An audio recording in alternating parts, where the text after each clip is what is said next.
नमस्कार दोस्तों, मैं राहुल मिश्रा और मैं आप सभी का एक बार फिर से स्वागत करता हूं आपके अपने चैनल एप्रिक्स ई क्लासेस पर। तारीख है 13 अक्टूबर और आज के करंट अफेयर्स में शामिल है 12 और 13 अक्टूबर दोनों के करंट अफेयर्स। बिकॉज आपका ये जो करंट अफेयर्स है वो मंगलवार से रविवार तक आता है, यानी कि ट्यूसडे से संडे, और एक दिन आपको करंट अफेयर्स नहीं मिल पाता है और वो है मंडे। थोड़ा सा और प्यार बढ़ा दीजिए, थोड़े से और लाइक बढ़ा दीजिए, थोड़ा सा इसका शेयरिंग और बढ़ा दीजिए, मैं दिन भर आपको करंट अफेयर्स पढ़ाता रहूंगा। तो फिलहाल आज के करंट अफेयर्स की ओर चलते हैं। और जैसा कि आप सभी को पता है कि पिछले कुछ दिनों से लगातार नोबेल पुरस्कार का अनाउंसमेंट हो रहा है। ऐसी कड़ी में एक आखिरी नोबेल का भी अनाउंसमेंट हो गया और वो है अर्थशास्त्र का नोबेल। तो अर्थशास्त्र का जो नोबेल है ये इस बार गया है पॉल आर मिलग्रोम को और रॉबर्ट बी विल्सन को। लेकिन यहां पर मैंने क्वेश्चन को थोड़ा सा पलट दिया है। यहां पर मैंने पूछ लिया है कि उन्हें किस लिए अर्थशास्त्र का नोबेल दिया गया है, आखिर उन्होंने ऐसा क्या किया है जिसकी वजह से उन्हें नोबेल प्राप्त हुआ। यानी पॉवर्टी एलिवेशन मेथड उन्होंने इजाद किया है, डिस्कवरी की है, वेलफेयर इकोनॉमिक्स के लिए, या न्यू ऑक्शन मेथड्स के लिए, या मैक्रो और माइक्रो इकोनॉमिक्स के लिए। तो ये तो हमें तभी पता चल पाएगा जब हम थोड़ा सा और पढ़ चुके होंगे। लेकिन उससे पहले एक जरूरी अनाउंसमेंट, ये एग्जामों क्या है। कई सारे बच्चों को या कई सारे लोगों को परेशानी होती है हमारे पीडीएफ ढूंढने में, हमारे कोर्सेज ढूंढने में, इवन हमारी क्लासेज ढूंढने में। तो इन सभी का सोल्यूशन लेकर हम आ गए हैं और रेमो सर आपको अनाउंस करेंगे लाइव वेडनेसडे 14 अक्टूबर को रात के 8 बजे आना मत भूलिएगा। रेमो सर की तबीयत ठीक हो गई है और अब वो वापस आ गए। आगे चलते हैं आज के करंट अफेयर्स की ओर और सबसे पहला करंट अफेयर्स ही आपका नोबेल प्राइज से है। जैसा कि मैंने आप सभी को बताया कि इस बार का जो अर्थशास्त्र का नोबेल है वो मिला है दो वैज्ञानिक जिनका नाम है पॉल आर मिलग्रोम और रॉबर्ट बी विल्सन। पहले एक कार्टून आया करता था, कार्टून कैरेक्टर बचपन में मैं देखा करता था, तो उसमें मिस्टर विल्सन करके वो बोला करता था। तो ये जब जब मैं विल्सन पढ़ता हूं तो मुझे याद आता है मिस्टर विल्सन। तो मिलविल ऐसा लग रहा है दिलविल, है ना। तो मिलविल को मिला है इस बार इकोनॉमिक्स का नोबेल और उन्हें मिला है ये नोबेल क्योंकि उन्होंने कई सारे जो नीलामियां होती हैं उसके लिए नए मेथड इजाद किए हैं। देखिए, आप सभी कहेंगे सर नीलामी का नया मेथड क्या होता है। बिल्कुल आप सही सोच रहे हैं, लेकिन अगर आप थोड़ा सा और विस्तार में जाएंगे, थोड़ा सा और डीपली सोचेंगे इसको, तो आपको पता चलेगा जो नीलामी है वो सिर्फ अब एक चीज की नहीं होती। अब पहले क्या होता था, नीलामी का मतलब होता था महल का नीलामी हो रही है, किसी घर की नीलामी हो रही है, किसी खेत की नीलामी हो रही है। लेकिन अब क्या होती है, अब स्पेक्ट्रम की भी नीलामी होती है, रेडियो फ्रीक्वेंसी की भी नीलामी होती है और कई सारी और चीजों की भी नीलामी होती है। नीलामी जो है देखने में जितना आसान लगता है उतना ज्यादा कठिन है। बिकॉज जो बेचना चाहता है वो हाईएस्ट रेट चाहता है, जो खरीदना चाहता है वो चीपेस्ट रेट चाहता है। यानी कि बेचने वाला ज्यादा से ज्यादा लाभ कमाना चाहता है और खरीदने वाला नीलामी में आता ही इसलिए क्योंकि उसको लगता है कि जिसने बेच रहा है, जो बेच रहा है, उसकी गरज होगी, उसकी कोई ना कोई मजबूरी होगी। तो इन चीजों में अर्थव्यवस्था किस तरीके से इन्वॉल्व होती है, किस तरीके से नीलामी को बेहतर बनाया जा सकता है, किस तरीके से नए आइडियाज दिए ऑक्शन के लिए। आपने देखा कई बड़ी बड़ी कंपनियां नीलाम हो जाती। तो हाल फिलहाल पॉल आर मिलग्राम और रॉबर्ट वी विल्सन को मिला है अर्थशास्त्र का नोबेल और ये अर्थशास्त्र का नोबेल उन्हें दिया गया है for improvement to auction theory and invention of new auction formats. यानी कि नए तरीके के नीलामी के मेथड जो हैं उनके लिए उन्हें दिया गया है। पॉल और मिलग्राम जो है स्टैनफोर्ड यूनिवर्सिटी यूएसए से बिलोंग करते हैं, रॉबर्ट बी विल्सन भी यूएसए से बिलोंग करते हैं। इसके अलावा आपको कुछ इंपॉर्टेंट चीजें पता होनी चाहिए। इकोनॉमिक्स के नोबेल की अगर हम बात करें तो अब पिछले साल ही 2019 में अभिजीत बनर्जी को यह नोबेल दिया था, ये नोबेल दिया गया था। नोबेल उनको मिला था उनकी पत्नी एस्टर डुफ्लो और माइकल क्रेमर के साथ मिलाकर के उनको ये नोबेल प्राइज दिया गया था फॉर द पुअर इकोनॉमिक्स। उन्होंने गरीबों की अर्थव्यवस्था के ऊपर काम किया था, यानी कि किस तरीके से अर्थव्यवस्था में ऐसे काम किए जा सकते हैं जिससे गरीबी को खत्म किया जा सकता है। पॉवर्टी एलिवेशन मेथड के लिए उनको यह दिया गया था। इससे पहले 1998 यानी कि 1998 में एक भारतीय अमर सेन को भी यह पुरस्कार, नोबेल पुरस्कार अर्थशास्त्र के क्षेत्र में दिया जा चुका है। और बड़ी बात यह है कि उन्होंने भी गरीबों के लिए ही काम किया था और वेलफेयर इकोनॉमिक्स यानी कि कल्याणकारी अर्थशास्त्र का कंसेप्ट लेकर आए थे। अमर सेन जी की बात करें तो इन्हें अभी हाल ही में 2020 का पीस प्राइज प्राप्त हुआ है जर्मन बुक ट्रेड द्वारा, जो उन्होंने ग्लोबल जस्टिस वगैरह किया है, मतलब कि ग्लोबल जस्टिस के लिए काम किया है, सामाजिक न्याय के लिए काम किया है और वैश्विक न्याय के लिए काम किया, उसके लिए उनको यह पुरस्कार मिला है। तो अभिजीत बनर्जी को 2019 में, अमर सेन को यह पुरस्कार प्राप्त हुआ था आपका 1998 में नोबेल पुरस्कार। अब तक 10 भारतीय ऐसे हैं जिन्होंने नोबेल पुरस्कार जीते हैं, जिनमें से 1913 में नोबेल पुरस्कार प्राप्त करने वाले आपके जो पहले रविन्द्रनाथ टैगोर थे। रविन्द्रनाथ टैगोर को 1913 में साहित्य का नोबेल प्राप्त हुआ था उनकी काव्य कृति गीतांजलि के लिए, यानी कि उनकी जो पोइट्री थी उनकी गीतांजलि के लिए उनको ये पुरस्कार प्राप्त हुआ था। अगली जानकारी में अभी तक जितने भी नोबेल पुरस्कार दिए गए हैं उनके ऊपर हम लोग काम कर लेते हैं। हम लोग हर रोज यही काम करते हैं।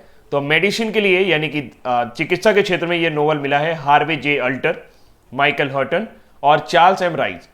ट्रिक वही रहेगी, हार्वे ने हाथों में राइस रखकर मेडिसिन खा ली और यह पुरस्कार दिया गया था हेपेटाइटिस सी के वायरस के जीनोम खोजने के लिए। फिजिक्स का नोबेल प्राप्त हुआ रोजर पेनरोज को, रेनहार्ड गेंजल को और आंड्रिया गीज को। इसके लिए ट्रिक बनाई गई, पेन में रोज गंगा जल और घी डालने से फिजिक्स अच्छी हो जाएगी।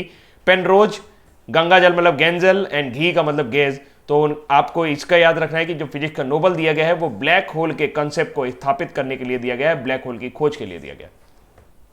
केमिस्ट्री का नोबेल इस बार इमैनुअल चारपेंटियर और जेनिफर ए डूडना को दिया है। इसका ट्रिक बनाया है केमिस्ट्री का चारपेंटियर डूडना जरा।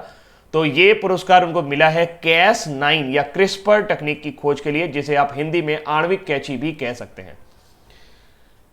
जीनोम एडिटिंग भी आप इसे कह सकते हैं। जीनोम एडिटिंग आपको सुनने को मिलेगा। जीनोम एडिटिंग यानी कि इनके मेथड के जरिए आप जीनोम में एडिटिंग कर सकते हो। लिटरेचर के लिए मिला था लुइस ग्लक को। पीस यानी world peace Nobel peace prize मिला है वर्ल्ड फूड प्रोग्राम को। और अब यहां पर घोषणा हो गई है अर्थात के नोबेल के भी। अगली जानकारी की तरफ चलता हूं और अगली जानकारी काफी इंपॉर्टेंट है। जैसा कि आप सभी को पता होगा, पिछले लगभग 30 दिन से लगातार हर चौथे दिन भारत एक ना एक मिसाइल या एक ना एक ड्रोन का लगातार परीक्षण करता चला जा रहा है। और इन सभी परीक्षण का जो सीधा मकसद है वो ये कि चीन को ये बता देना कि हमारे पास क्या क्या उपलब्ध है। लेकिन कल एक गड़बड़ हो गई। निर्भय सबसोनिक क्रूज मिसाइल का जब परीक्षण किया जा रहा था तो उसमें कुछ खराबी आ गई और उस वजह से उस परीक्षण को टालना पड़ा। निर्भय के आगे लिखा हुआ है सबसोनिक क्रूज। सबसोनिक का मतलब यह है कि यह ध्वनि की गति से थोड़ा धीमे चलती है। यह 0.7 मैक की गति से चलती है। जैसे कि आप सभी को पता है कि ध्वनि की गति लगभग वायु में 332 मीटर पर सेकंड होती है। तो इसका 0.7% आप निकाल लीजिए कि किस हिसाब से चलेगी। 0.7 निकाल लीजिए, मतलब 0.7 से मल्टीप्लाई कर लीजिए। साथ साथ लिखा हुआ है क्रूज मिसाइल है। जैसा कि मैंने आपको पहले भी बताया कि क्रूज मिसाइल जो होती हैं वो सीधा आपके सतह से चलती हैं। जैसे ये पृथ्वी का सरफेस है तो पृथ्वी के सतह से चलेंगी वो, और इसलिए इनको ट्रैक करना थोड़ा सा मुश्किल होता है क्योंकि इनकी ट्रेजेक्ट्री पता नहीं चलती कि कहां पर गिरेगी जाके। इन्हें कहा जाता है कि दागो और भूल जाओ नीति पर ये बनती हैं। जबकि बैलिस्टिक मिसाइल जो होती है वो आपकी एकदम ऊपर वर्टिकल रॉकेट की तरीके छोड़ी जाती है।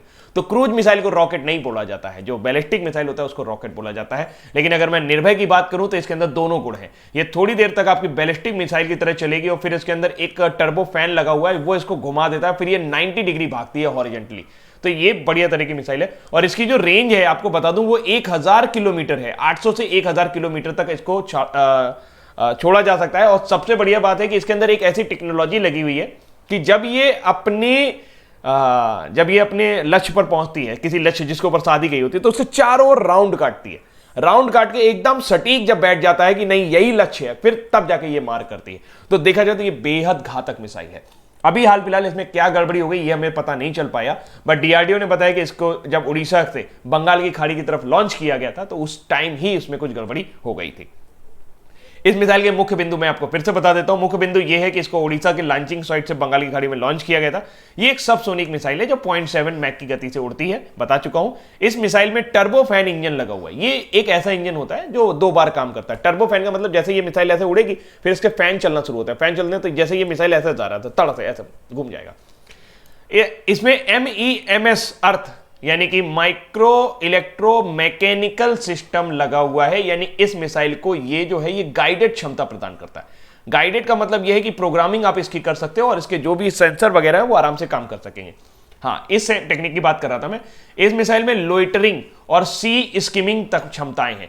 सी स्किमिंग एक ऐसी तकनीक होती है जिसका इस्तेमाल एंटी-शिप मिसाइलों में किया जाता है, यानी कि जो जहाज से दागे जा सकती हैं, और इसका प्रयोग ताकि वो इंफ्रारेड रेडिएशन से बच सके, यानी कि जो भी रडार वडार उनको पकड़ने की कोशिश करेंगे तो उससे बच जाएगी। लोटरिंग म्यूनिशन एक सुसाइड ड्रोन टाइप का होता है। इसके तहत हथियार कुछ समय के लिए लक्ष्य क्षेत्र के आसपास घूमता है और यह लक्ष्य को सटीक रूप से रेखांकित करता है फिर हमला करता है। इसमें जो इंजन लगा हुआ टर्बोफैन इंजन लगा हुआ, और इसकी सबसे बड़ी खासियत यह है कि इसको डीआरडीओ ने पूरी तरीके से अपनी क्षमता से डेवलप किया। इसके अंदर और अलग अलग इंजन जिन पे डीआरडीओ काम कर रहा है उनमें से एक शक्ति इंजन है, एक कावेरी इंजन है, एक वेनकल इंजन है। शक्ति इंजन का उपयोग लाइट कॉम्बैट हेलीकॉप्टर में किया जाता है, यानी कि हेलीकॉप्टर में जो इंजन लगे होते हैं ये डीआरडीओ द्वारा विकसित इंजन है। कावेरी इंजन तेजस विमान में उपयोग किए जाएंगे और इसी को बनाने के लिए हमें राफेल की टेक्नोलॉजी चाहिए, जिसके लिए बोला है राफेल जो दसाल्ट एविएशन ने हमें दिए ना, उन्हें टेक्नोलॉजी हमें नहीं दी, तो उसके लिए कैग ने उनको लताड़ लगाई, भाई अब राफेल तो ले आए, टेक्नोलॉजी भी तो ले आओ। तो कावेरी इंजन में इस टेक्नोलॉजी का प्रयोग किया जाना है। वेनिकल इंजन जो होते हैं ये मानव रहित हवाई वाहन और हल्के विमान को शक्ति प्रदान करने के लिए, जैसे ड्रोन, अभ्यास ड्रोन है, उसमें किया जाता है। और अभी हाल ही में पिछले 35 दिनों के अंदर भारत ने जिन मिसाइलों का परीक्षण किया है, जिन भी रक्षा उपकरणों का परीक्षण किया है, उनमें से एक है रुद्रम। ये एंटी रेडिएशन मिसाइल है, मतलब कि जहां से रेडिएशन आ रहा होगा, जहां से रेडियो फ्रीक्वेंसी आ रही होगी, जाके उसी को तबाह कर देगा, मतलब ये राडार को तबाह करता है। सौर्य मिसाइल का नया संस्करण, laser guided anti tank missile, स्वदेशी बूस्टर के साथ ब्रह्मोस मिसाइल, पृथ्वी 2 मिसाइल, रुस्तम 2 का अग्नि परीक्षण, टारपीडो, स्मार्ट अभ्यास की उड़ान परीक्षा और हाइपरसोनिक टेक्नोलॉजी डेमोन्स्ट्रेटर व्हीकल का परीक्षण उड़ान यहां पर किया गया है। तो ये कई सारी ऐसी चीजें जिनको पिछले 35 दिनों के अंदर लगातार डीआरडीओ ने परीक्षित किया। ऐसा नहीं है कि निर्भय मिसाइल हम पहली बार परीक्षित कर रहे थे, इससे पहले भी कई बार कर चुके थे, लेकिन अब ये परीक्षण में पास हो जाती है तो इसको डायरेक्ट सेना को सौंप दिया जाता। अगली जानकारी की तरफ चलते हैं। जैसे कि आपने नाम सुना होगा सिंधिया घराना। जी हाँ, सिंधिया घराने की राजमाता और ग्वालियर की भी राजमाता कहलाने वाली विजया राजे सिंधिया के सम्मान में अभी हाल ही में प्रधानमंत्री नरेंद्र मोदी जी ने 100 रुपए का एक स्मारक सिक्का जारी किया है। जो भी मेमोरी कॉइन्स होते हैं इनको आप चलन में नहीं लाते हैं। पिछले साल 2018 में आई थिंक अटल बिहारी वाजपेयी जी के लिए भी 100 रुपए का सिक्का जारी किया गया था। एक बार 1000 रुपए का सिक्का जारी किया गया था आपसे काफी दिन पहले, वो मुझे सन याद नहीं आ रहा, लेकिन वो तमिलनाडु में कोई मंदिर था उसके लिए जारी किया गया था।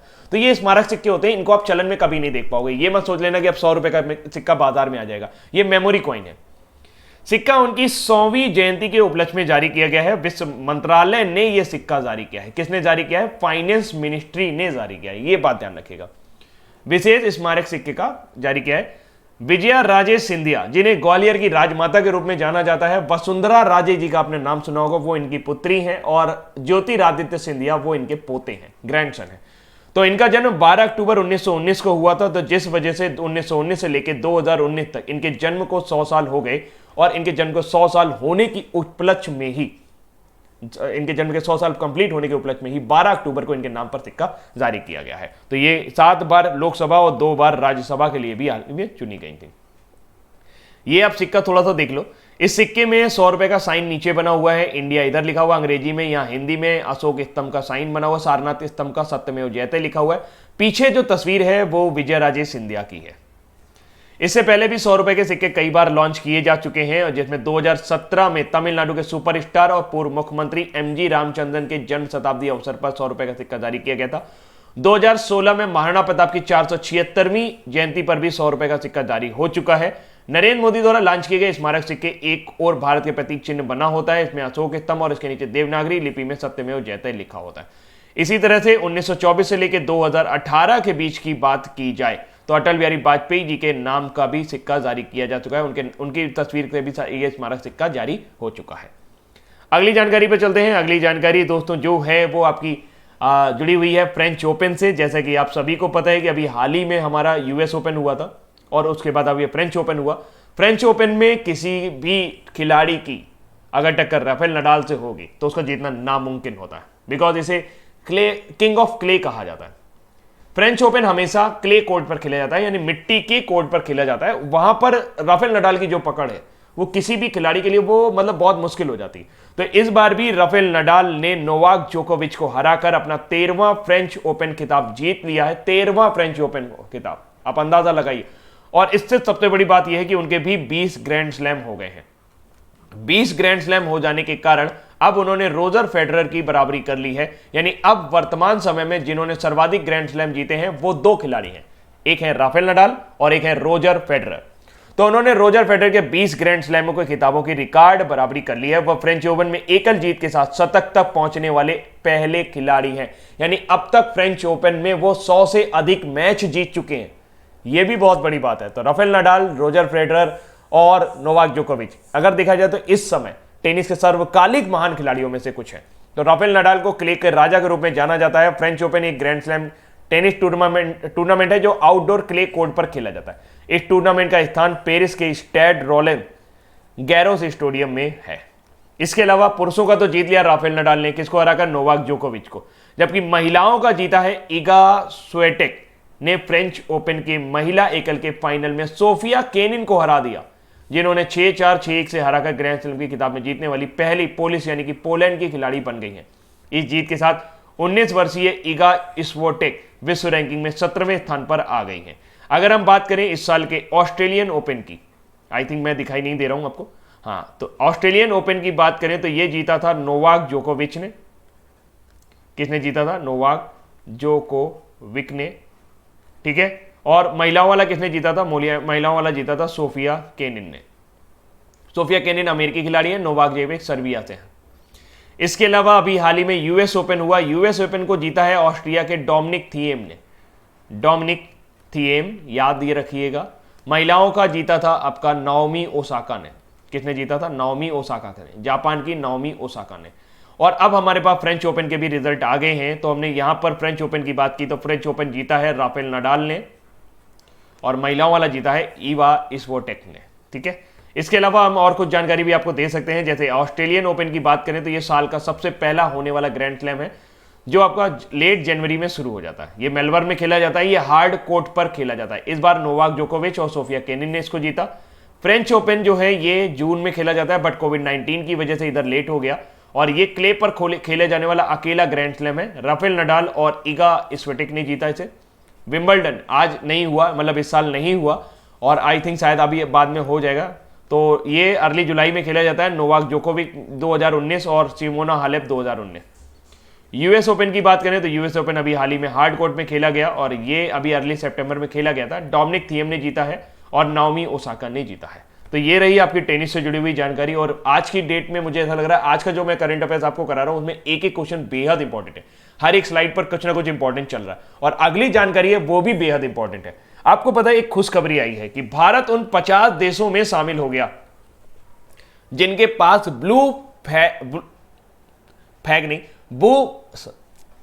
ब्लू फ्लैग सर्टिफिकेशन वाले कोस्ट है, यानी बीच है। तो होता क्या है कि ब्लू फ्लैग सर्टिफिकेशन केवल उन्हीं कोस्टल एरिया को दिया जाता है, केवल उन्हीं बीच को दिया जाता है जो सफाई और पर्यावरण के मामले में सबसे आगे होते हैं। एक तरह से आप इन्हें समझ सकते हैं कि ये वर्ल्ड क्लास बीच है।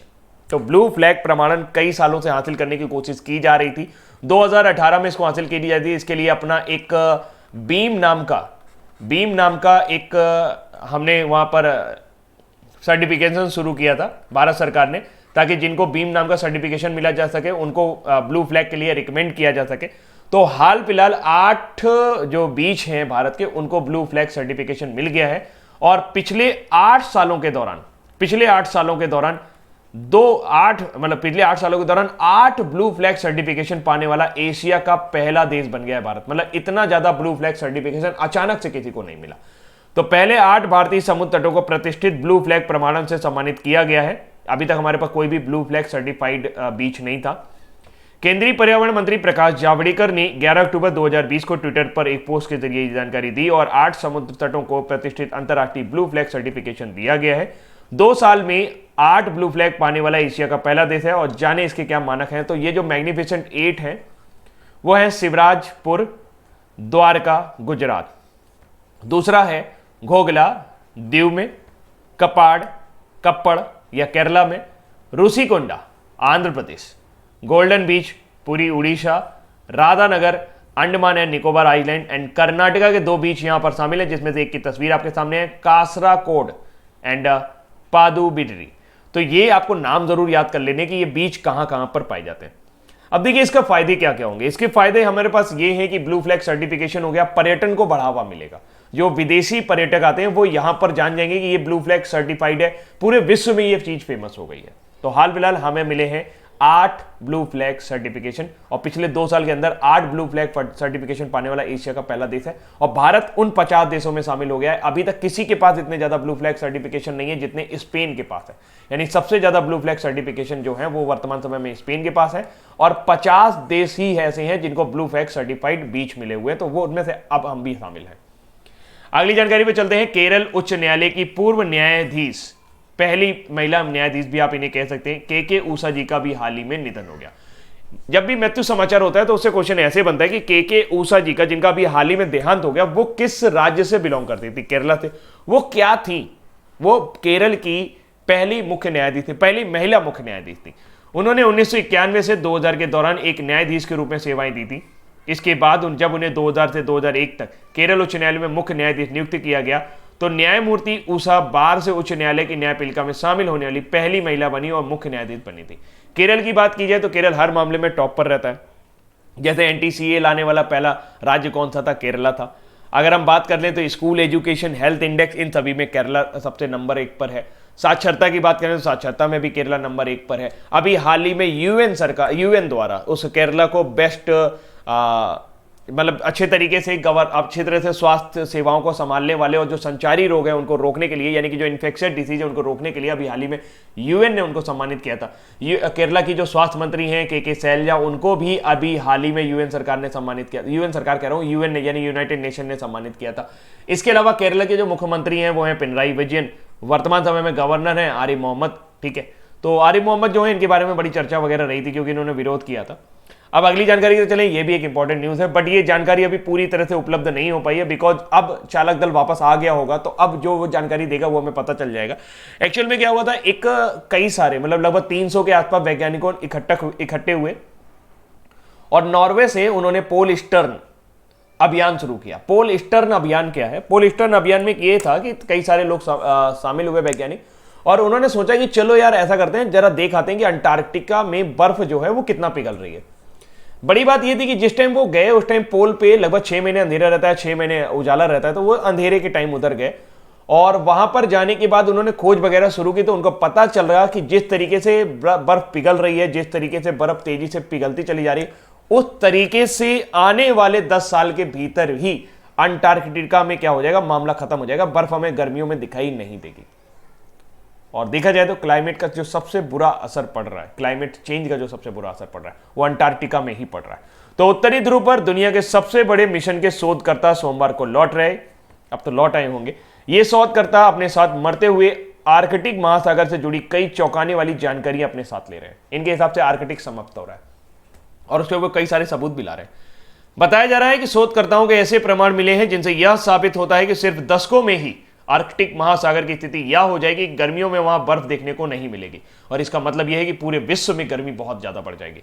नॉर्थ पोल की खोज जेम्स क्लार्क रॉस ने सबसे पहले, यानी कि उत्तरी ध्रुव की खोज किसने की थी? जेम्स क्लार्क रॉस ने 1831 में कनाडा के नूनावुड में बोथिया पेनिनसुला पर की थी, और फिर वहां से पता चला था कि इसके बाद भी आगे दुनिया है। फिलहाल इस अभियान के बारे में मैं आपको बताता हूं। पोल स्टर्न मिशन क्या है? पोल स्टर्न मिशन क्या था? इस क्षेत्र में साथ साथ दुनिया में जलवायु परिवर्तन के प्रभाव का आकलन करने में मदद करने के लिए समुद्री बर्फ, महासागर, वायुमंडल और पारिस्थितिकी प्रणालियों पर डेटा एकत्र करने में 1 साल से भी अधिक लगभग 389 दिन वहां पर उन्होंने वैज्ञानिकों ने बिताए हैं, और बहुत अंधेरा था वहां पे, और लगभग 39.5 माइनस डिग्री सेल्सियस, मतलब माइनस 39.5 डिग्री सेल्सियस पे उन्होंने वहां पर काम किया। अब आप सोच रहे हो 300 लोगों को लेकर जो चीजें गई हैं वो कैसे हो? तो एक जहाज है, उसका नाम है ट्रॉम्सो, जो उन्हें लेकर गया था। जहाज का नाम क्या है? ट्रॉम्सो। ट्रॉम्सो जो है वो उन्हें 20 सितंबर 2019 को लेकर गया था, नॉर्वे से रवाना हुआ था, और अब वो लौट रहे आ रहे हैं 12 अक्टूबर को। तो यहां पर उन्होंने क्या किया कि नॉर्थ पोल में जहां पर उनका जिस भी जगह पे वो पहुंचे उस जगह से 40 किलोमीटर के एरिया में, 40 किलोमीटर के एरिया पे उन्होंने 4 लोकेशन ट्रेस की और वहां पर बर्फ के पिघलने के स्तर के बारे में पता लगाया। इस पूरी परियोजना में 140 मिलियन डॉलर खर्च हुए, मिलियन यूरो खर्च हुए, और 150 टेराबाइट डेटा उन्होंने इकट्ठा किया है वहां पे, और 1000 से अधिक आइस सैंपल उन्होंने इकट्ठे किए हैं। और इस तरह से उन्होंने 100 से भी ज्यादा स्थलों का वहां पे दौरा किया है, और ये पता चल रहा है कि जैसे जैसे इस टाइम बीतता गया, पिछले 20 सालों, 50 सालों और 100 साल के दौरान क्या परिवर्तन वहां पर आए हैं, ये आंकड़े हमें अभी देखने को मिलेंगे। और सबसे बड़ी बात है कि हमें यह जानने को मिलेगा वाकई में परिवर्तन कितना आया है। चलिए, तो 2 चीजें इंपॉर्टेंट थी। ट्रॉम्सो जहाज से ये गए थे। मिशन का नाम है पोलर स्टर्न। मिशन का नाम क्या है? Polar stern. Polar stern mission है जो कि कई सारे वैज्ञानिकों द्वारा शुरू किया गया था। और आपको बताएं, ये इन्होंने वहां पर रहने के लिए जाने कितना ज्यादा खाना वगैरह लेके गए थे। कुछ 1,40,000 तो शायद ये अंडे लेके गए थे, 14,000 अंडे आए थे, कुछ लेके गए थे। फिलहाल वो हमारे पेपर में आना नहीं है, तो हमको वो पूछना नहीं है। जैसा कि आप सभी पता है कि अभी हाल ही में रामविलास पासवान, जो कि बिहार के खगड़िया जिले से बिलोंग करते थे, उनका भी हाल ही में देहांत हो गया था। और उनकी जगह, क्योंकि वो अभी हाल ही में उपभोक्ता मामले और खाद्य एवं सार्वजनिक वितरण मंत्रालय के अंतर्गत काम कर रहे थे। वन नेशन वन कार्ड योजना उन्हीं के द्वारा लाई गई योजना थी, उसी का वो एग्जीक्यूशन करवा रहे थे। तो उनका अचानक देहांत हो जाने की वजह से ये एक्स्ट्रा प्रभार आपके पीयूष गोयल जी को सौंपा गया है, जो वर्तमान समय में केंद्रीय रेल मंत्री, वाणिज्य और उद्योग मंत्री के रूप में कार्य कर रहे हैं। तो अब उपभोक्ता मामलों के खाद्य एवं सार्वजनिक वितरण मंत्रालय के मंत्री कौन है वर्तमान समय में आपके क्या हो जाएंगे? पीयूष गोयल जी। अगली जानकारी तो चलते हैं। दिल्ली सरकार ने एक बहुत बढ़िया काम किया है कि उन्होंने रोड टैक्स माफ कर दिया। सबका नहीं किया है, जिन लोगों के पास इलेक्ट्रिकल व्हीकल है, जो लोग भी इलेक्ट्रिकल व्हीकल वहां पर चलाएंगे, दिल्ली सरकार ने उनके खिलाफ रोड टैक्स जो लगता था वो पूरी तरीके से माफ कर दिया है। और इसके अलावा दिल्ली सरकार जो है, अगर आप इलेक्ट्रिक वाहन खरीदेंगे तो उसके लिए आपको सब्सिडी भी दे रही है, और आपको ये खरीदने पर, जब भी आप वाहन खरीदेंगे तो रोड टैक्स आपको नहीं देना पड़ेगा। तो ये बहुत बढ़िया है। और इसके अलावा भी उन्होंने कुछ ऐसी चीजें की हैं, सब्सिडी देने के साथ साथ रोड टैक्स और रजिस्ट्रेशन चार्ज को भी जो है वो पूरी तरीके से उन्होंने माफ करने की बात वहां पर की है। तो दिल्ली ऐसा बन गया है जिन्होंने रोड टैक्स माफ कर दिया है। इसके अलावा अगर आपको दिल्ली की न्यूज बताऊं तो अभी हाल ही में एक न्यूज बहुत चर्चा में थी, युद्ध विरुद्ध प्रदूषण। युद्ध विरुद्ध प्रदूषण नाम की एक स्कीम वहां पर चलाई गई है, जिसमें पराली को जलाने की जगह जो घोल है वो डाला जाएगा। ये घोल पूसा संस्थान, यानी कि जो आपका विश्व भारत का कृषि संस्थान है, सबसे बड़ा कृषि संस्थान है, उसके द्वारा ये घोल तैयार किया है। ये पराली पे डालने में पराली गल जाती है और वो खाद बन जाती है। रोडों की मरम्मत की जाएगी, बहुत सारा अभियान चलाया जाएगा। और सबसे बड़ी बात यह है कि 80% तक प्लांट ट्रांसप्लांटेशन कराना पड़ेगा। यानी अगर कोई कंपनी पेड़ों को काटती है, हरे भरे पेड़ों को काटती है, तो वो पेड़ों को काटेगी नहीं। 80% तक के पेड़ जिस जगह उनको चाहिए उस जगह 80% के पेड़ जड़ सहित उखाड़े जाएंगे और दूसरी जगह पर लगाने की बातचीत की गई है। अगली जानकारी, इंटरनेशनल गर्ल चाइल्ड डे। हर साल अंतरराष्ट्रीय गर्ल चाइल्ड यानी कि बालिका दिवस जो है वो 11 अक्टूबर को मनाया जाता है। जब कभी भी बालिका दिवस बोलो तो बालिका वधू अपने आप मुंह से निकलने लगता है। तो इस दिन को मनाने का मूल उद्देश्य क्या है? बालिकाओं के सामने आने वाली चुनौतियां, उनके अधिकारों के संरक्षण के बारे में जागरूकता बढ़ाना है। जैसे बाल विवाह, दहेज प्रथा, कन्या भ्रूण हत्या जैसी चीजें आज भी हमारे देश में देखने को मिलती हैं। और आज भी हमारे देश की, मैं तो ये कहूंगा कि मानसिकता जो है वो महिलाओं के प्रति बदली नहीं। आज भी हमारे देश में कई सारे ऐसे लोग हैं जो महिलाओं को एक वस्तु की तरह देखते हैं, और ये बहुत ही गलत चीज है किसी भी तरीके से। देखिए, अच्छाई अपने अंदर पनपने से होती है। आप अगर अच्छे तरीके से सोच रखेंगे, अच्छी तरीके की भावनाओं को रखेंगे, तो आप बगल वाले को भी वो सारी चीजें बता पाएंगे। तो फिलहाल इस बार जो इसकी थीम रही है वो है हमारी आवाज और हमारा समान भविष्य। जेंडर इक्वलिटी की बात करें तो वर्तमान समय में SDG, sustainable development goal number 5 में आप जेंडर इक्वलिटी की बात देख सकते हैं, यानी कि लैंगिक समानता की बात आप देख सकते हैं। आज का होमवर्क क्वेश्चन देखते हैं, ठीक है? चलिए अभी बाद में पूछता हूं, ये वाला क्वेश्चन नहीं बनाते। तो इस बार जो हमारा इंपॉर्टेंट थीम रहा वो विश्व अंतरराष्ट्रीय बालिका दिवस कब मनाया जाता है? 11 अक्टूबर को। इसकी थीम कितनी रही? हमारी आवाज और हमारा समान भविष्य। अब अक्टूबर के जो इंपॉर्टेंट डे हैं जल्दी फटाफट से देख लीजिए आप। 1 अक्टूबर को मनाया जाता है international day of older person, यानी कि वृद्ध जन का दिवस। 1 अक्टूबर को कॉफी डे भी मनाते हैं। 1 अक्टूबर को वर्ल्ड वेजिटेरियन यानी शाकाहार दिवस भी मनाया जाता है। 2 अक्टूबर को गांधी जयंती मनाते हैं और साथ साथ अहिंसा दिवस भी हम 2 अक्टूबर को मनाते हैं। 3 अक्टूबर को नहीं भी याद रखेंगे कोई दिक्कत नहीं है। 4 अक्टूबर को याद कर लीजिए वर्ल्ड एनिमल वेलफेयर डे। उसके बाद 5 अक्टूबर को वर्ल्ड टीचर्स डे, और 6 अक्टूबर नहीं भी याद करेंगे कोई दिक्कत नहीं है, लेकिन 8 अक्टूबर जरूर याद रखिए इंडियन एयरफोर्स डे। इस बार हमने 88वां एयरफोर्स डे मनाया था। 9 अक्टूबर को वर्ल्ड पोस्टल डे। 10 अक्टूबर को वर्ल्ड मेंटल हेल्थ डे यानी कि मानसिक स्वास्थ्य दिवस मनाया जाता है। इसके अलावा 11 अक्टूबर आज के दिन की बात करें, मतलब आज के दिन के आज जो हम डिस्कस करें वो है international day of girl child.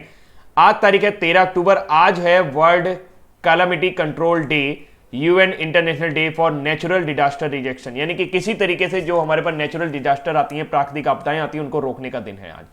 कल हम लोग मनाएंगे वर्ल्ड स्टैंडर्ड डे। 15 अक्टूबर को pregnancy and infant loss remembrance day. 15 अक्टूबर को ग्लोबल हैंड वॉशिंग डे।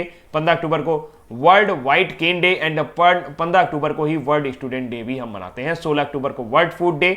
17 अक्टूबर को इंटरनेशनल पॉवर्टी इरेडिकेशन डे। 23 अक्टूबर को मोल डे, मोल की खोज हुई थी, ठीक है, तो ये मनाते हैं। और 24 अक्टूबर को यूनाइटेड नेशन डे हम मनाते हैं। 31 अक्टूबर को राष्ट्रीय एकता दिवस मनाते हैं। राष्ट्रीय एकता दिवस, एकता मतलब कि पूरे भारत को एक बना दिया था इन्होंने, सरदार पटेल जी के दिन। सरदार पटेल की याद में हम इस दिन को मनाते हैं 31 अक्टूबर को।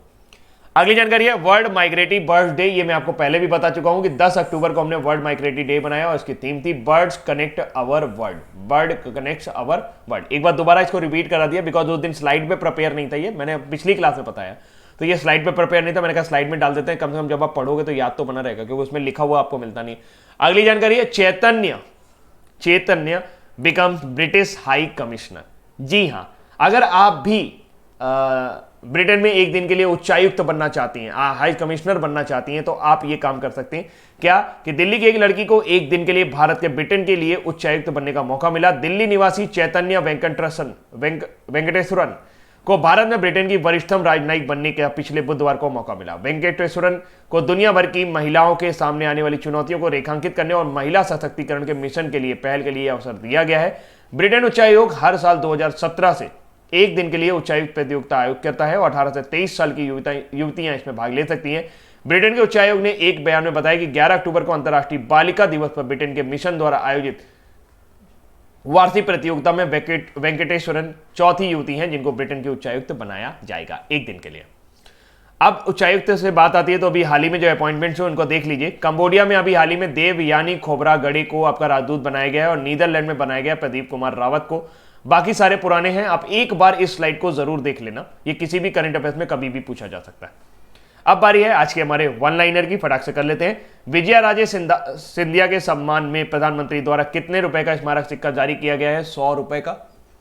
फ्रेंच ओपन पुरुष एकल खिताब किसने जीता है? राफेल नडाल ने। और फ्रेंच ओपन महिला एकल खिताब किसने जीता है? इगा स्विएटेक ने, पोलैंड की है ये। हाल ही में भारत ने कितने समुद्र तटों को ब्लू फ्लैग प्रमाणन मिला है? तो वो है 8। हाल ही में केरल उच्च न्यायालय की किस पूर्व मुख्य न्यायाधीश ने न्यायमूर्ति का निधन हो गया? तो वह है के ऊषा।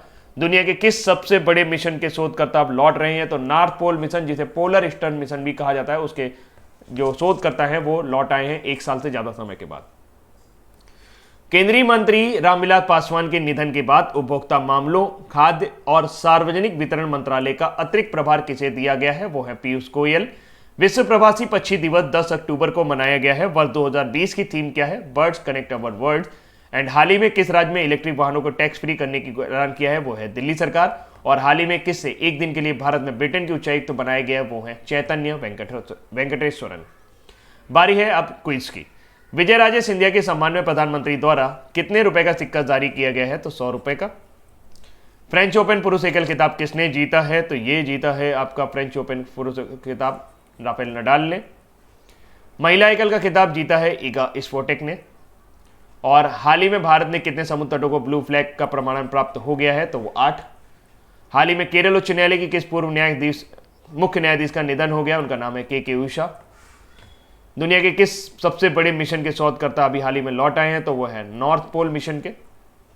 केंद्रीय मंत्री रामविलास पासवान के निधन के बाद उपभोक्ता मामले, खाद्य और सार्वजनिक वितरण मंत्रालय के अतिरिक्त प्रभार किसे सौंपा गया है? तो यह है पीयूष गोयल। और विश्व प्रवासी पक्षी दिवस 10 अक्टूबर को मनाया गया है। वर्ष भर इसकी थीम क्या है 2020 की? तो ये है बर्ड कनेक्ट अवर प्लैनेट। हाल ही में किस राज्य में इलेक्ट्रिक वाहनों को टैक्स फ्री करने का ऐलान किया गया है? तो यह है दिल्ली। दिल्ली ने रोड टैक्स समाप्त कर दिए हैं। अगर आप इलेक्ट्रिक वाहन खरीदते हैं। अंतर्राष्ट्रीय बालिका दिवस हर साल कब मनाया जाता है? ये आपका 11 अक्टूबर को मनाया जाता है।